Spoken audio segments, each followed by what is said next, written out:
ব্রাহ্মণী, তুমি ঠিক বলেছো ব্রাহ্মণী। আর মিঠাই বুঝবো না, এই পাষাণ দেবতারে, এই পাষাণ দেবতারে উৎপাদন করে বিসর্জন দেবো ওই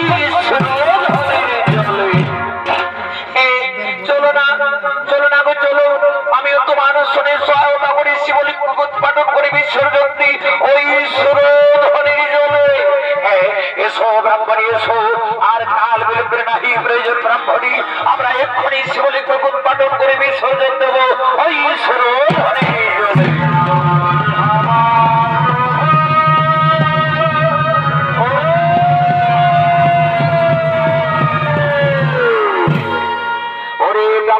ব্রাহ্মণী পাপ কর্ম কেন বৃথা করো কারণ, ওগো দয়াময়ী দয়াই দিয়েছেন দর্শন প্রভু, তব চরণে জানাই সহস্র শত কোটি প্রণাম।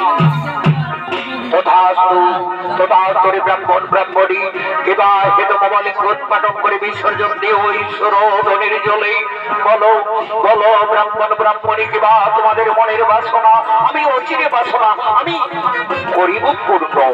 ওগো দয়াময়ী আমাদের মনের বাসনা প্রভু, আমার স্ত্রীর গর্ভে যেন একটি পুত্র সন্তান লাভ করি, এই মনে কামনা।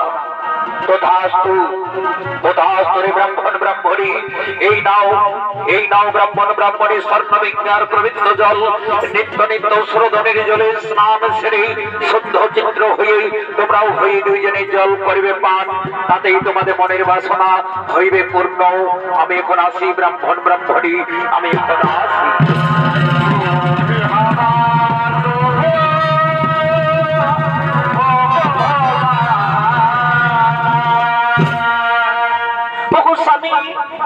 আজ কি আনন্দ লাগছে স্বামী, আর আমাদেরকে কেউ বলতে পারবে না এই বারানগরের বাসিন্দারা যে তারা সন্তানই না ব্রাহ্মণ ব্রাহ্মণী।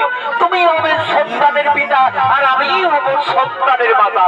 হে ব্রাহ্মণী তুমি ঠিক বলেছো, ব্রাহ্মণী তুমি ঠিক বলেছো, আর আমাদেরকে কেউ বলতে পারবে না এই বারানগরের বাসিন্দারা যে তারা সন্তানহীনা।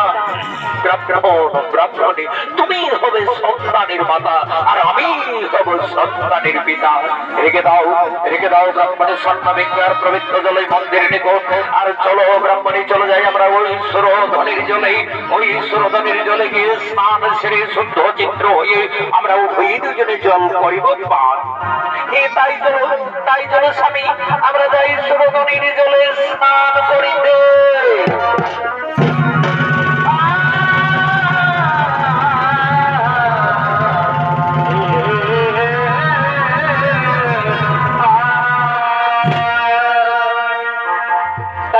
ব্রাহ্মণের স্বর্ণবিজ্ঞার পবিত্র জল মন্দিরের নিকট রেখে দিয়ে তারা ছুটে গেলেন সুরধনের জলে স্নান করিতে।